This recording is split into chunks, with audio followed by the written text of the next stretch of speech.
Hope आप सब अच्छे होंगे।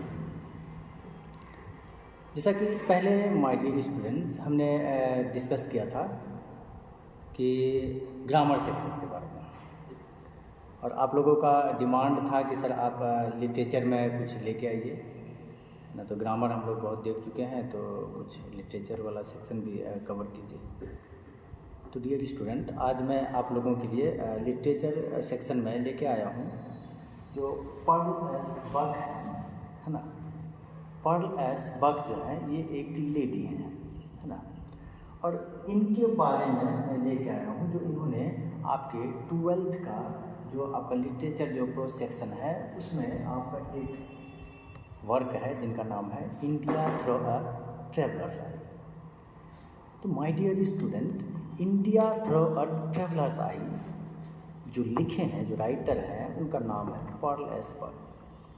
तो पर्ल एस बक के बारे में थोड़ा सा माय डियर स्टूडेंट हम देखते हैं क्या बायोग्राफी है ना। इनके बारे में थोड़ा मैं बायोग्राफी देखता हूँ कि ये पर्ल एस बक ये 1892 में बर्थ लेती हैं और ये 1973 में डेथ कर जाती हैं। ठीक है, हमारा एक नोट्स है डियर स्टूडेंट, मैं इसको आप लोगों का जो ग्रुप होगा उसमें शेयर कर दूंगा। ठीक है, अपना जो ग्रुप होगा उसमें शेयर कर दूंगा, आप लोग देख लेंगे इसको। तो पर्ल एस बक जो है डियर स्टूडेंट वो बॉन्ड लेती हैं कहाँ पे, वेस्ट वर्जीनिया में एक हिल्सबोरो नाम का एक जगह है। ठीक है, हिल्सबोरो नाम का एक जगह है वेस्ट वर्जीनिया में, बट वहाँ पे तो वो बर्थ लेती हैं, लेकिन क्या हो हिल्सबोरो से अपने आप को वहाँ से हटा के वो लेके आ जाते हैं कहाँ पे, अपने को चाइना में, चीन में, अपने पेरेंट्स के साथ। तो डियर स्टूडेंट आपको ये सब चीज़ याद रखना है कि जो पर्ल एस बक है उनको सिर्फ एक ही लैंग्वेज पे नहीं कमांड था, इनको जो कमांड था इनके जो चाइनीज़, क्योंकि चाइना में रहते थे, जब इनका बर्थ होता है तो उस टाइम में ये 5 मंथ रहती हैं, एज रहता है। तो भाई तो आप तो बहुत छोटे उस वक्त में, तो आपको होश भी नहीं रहता है कहाँ लेके जा रहे हैं, क्या कर रहे हैं। तो आप बोलना शुरू किए कहाँ पे, चाइना में, चीन में। और चीन में जब आप बोलना शुरू किए उसके बाद तो आप तो डेफिनेटली आप चाइनीज़ तो लैंग्वेज जानिएगा ही, और चाइनीज़ लैंग्वेज के बाद दोस्तों फिर आप वहाँ से मूव कर गए है ना। फिर आप दूसरी जगह, फिर क्योंकि जब आपको वहाँ पे ज़्यादा परेशान लोग करने लगे तो फिर आप वहाँ से मूव कर गए है ना। फिर आप मूव करके कहाँ पे आते हैं, जापान जाते हैं। ठीक है, आगे बताएंगे आपको कि जापान जाते हैं, कहाँ जाते हैं है ना। तो फिर आप जब वहाँ दूसरी जगह जाते हैं तो फिर वहाँ पे तो आपको देखिए इंग्लिश क्या है आपका, इंटरनेशनल लैंग्वेज है। आपको कहीं भी जाइए इंग्लिश आपको हर देश में अलाउ है, कोई भी दुनिया के किसी भी कंट्री में जाइएगा तो आपको डियर फ्रेंड्स आपको इंग्लिश जो है वो कंपलसरी हो जाता है। आपका एक लैंग्वेज जो रीजनल लैंग्वेज होता है वो तो होता ही है, चाहे आप इंडिया में हैं तो इंडिया का जो रीजनल लैंग्वेज देखा जाए तो हर जगह अलग अलग है। कहीं हिंदी बोली जाती है, बंगाल चले जाइएगा बंगाली बोली जाती है, गुजरात चले जाइए गुजराती बोली जाती है। तो हर जगह का रीजनल लैंग्वेज होता है इंडिया में। लेकिन क्या इंग्लिश क्या है, इंग्लिश आप इंडिया में भी हर जगह आपको इंग्लिश अवेलेबल है। तो उसी तरीके से जो ये पर्ल एस बक थे, इनको क्या था कि जो चाइना में रहे तो चाइनीज़ लैंग्वेज तो इनके पास था ही, उसके अलावा डियर फ्रेंड्स इनके पास इंग्लिश का भी नॉलेज था। चाइना से मूव करने के बाद ये कहीं और चली जाती हैं है ना, तो वहाँ पे ये शादी कर लेती है। एक अलग जो होता है मिशनरी के लोग होते हैं उनसे ये शादी करता है जिनका नाम रहता है जॉन बक, 1917 में। ठीक है, 1892 में पर्ल एस बक बर्थ लेती हैं और 5 मंथ के उम्र में ये यहाँ से अपने को मूव करके चाइना, पहले तो हिल्सबोरो में ये अपने को बर्थ लेती है।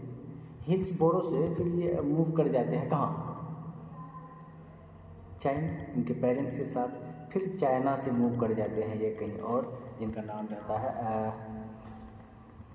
जो जगह है आपका, वो जगह है आपका एक मिनट वो जापान चले जाते हैं।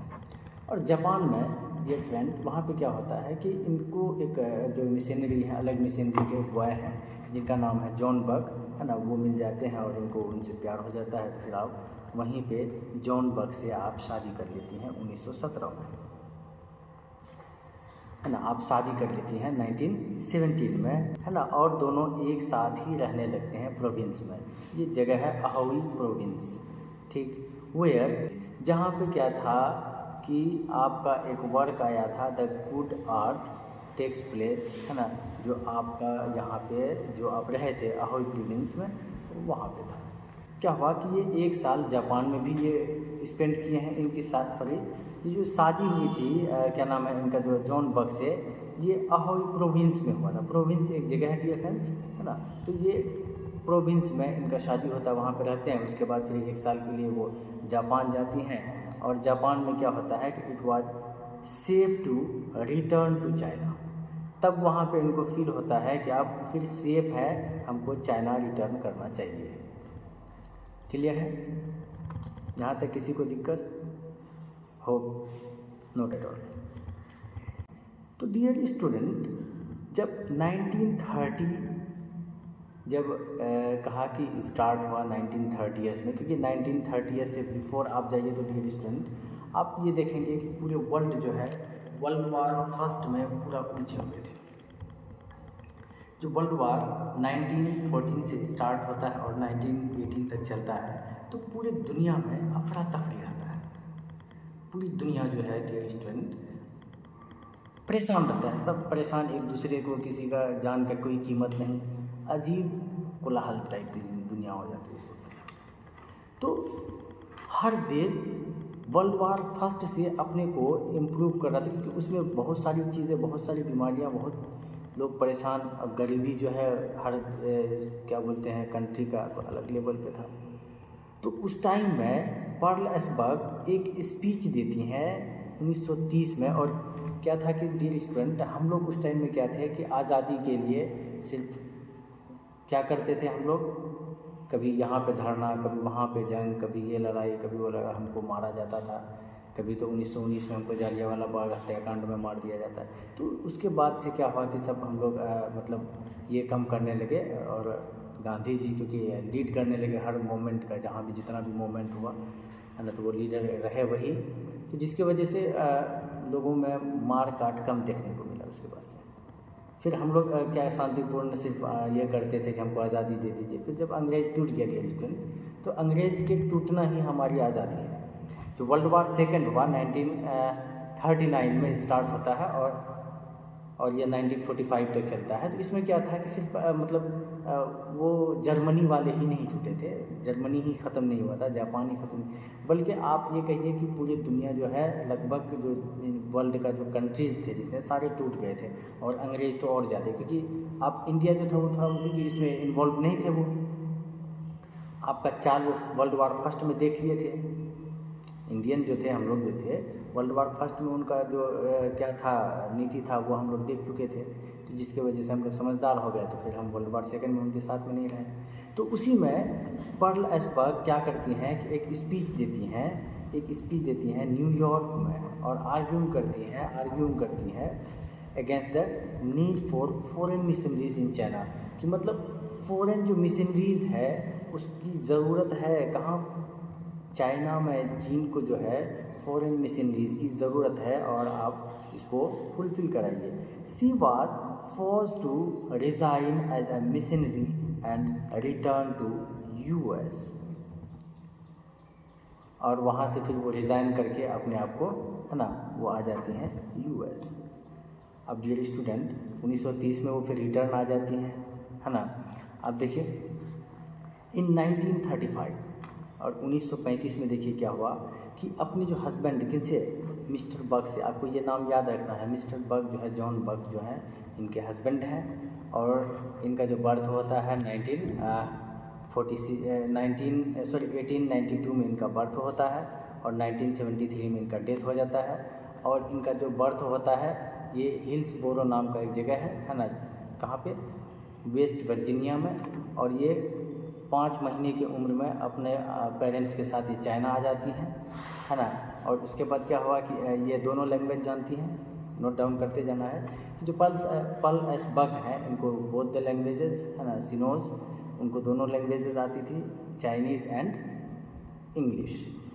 उसके बाद डियर स्टूडेंट ये मैरी शादी कर लेती हैं, किनसे, जॉन बग से, और जॉन बक से शादी होने के बाद ये क्या करती हैं, 1930 में ये एक फिर न्यूयॉर्क में आर्ग्यूइंग करती हैं क्या कि जो फॉरेन मशीनरीज़ हैं वो चाइना में आए, और फिर वहाँ पे वो उस मशीनरी पद से वो अपने को इस्तीफ़ा रिज़ाइन करती हैं। उसके बाद फिर वो रिटर्न आ जाती हैं यूएसए।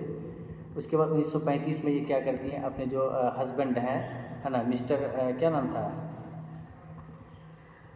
नाम था जॉन बक, उनसे ये डिवोर्स ले लेती हैं और फिर अपने को वहाँ से शिफ्ट कर लेती हैं। फिर कहा divorced and married Richard Wells, ठीक। वो उनसे डिवोर्स लेके फिर दूसरे से शादी कर लेती हैं जिनका नाम रहता है रिचर्ड वेल्स, ठीक है। और वो उनका पब्लिशर रहता है, जो बुक्स जो वगैरह पब्लिश करता था उनका पब्लिशर है कौन, रिचर्ड वेल्स। और उसी से ये शादी कर लेती हैं कौन, आपके जो पर्ल एशबर्ग हैं। She receive the Nobel prize, और ये नोबेल प्राइज़ रिसीव करती हैं लिटरेचर में 1938 में, 1938 में ये नोबेल प्राइज़ विनर होती हैं। After the communist revolution in 1949, जो 1949 में कम्युनिस्ट रिवॉल्यूशन जो होता है ना, तो Chinese government forbade Buck from entering China, तो उसको सारी चीज़ें जो है उनकी माफ़ हो जाती है और कहा कि आप चाइना एंटर कर जाइए। और फिर क्या होता है कि इनको लंग कैंसर से डेथ हो जाता है डियर स्टूडेंट। तो इतना ही आज के लिए, फिर हम मिलते हैं डियर स्टूडेंट नेक्स्ट लेक्चर पे। हम थोड़ा और पढ़ेंगे और समरी करेंगे, और फिर दूसरी चीज़ है कि आपको नोट्स मैं प्रोवाइड करवाऊँगा, या होगा तो मैं लाइव आके आप लोगों को लिखवा दूँगा, ठीक है। आज के लिए इतना ही।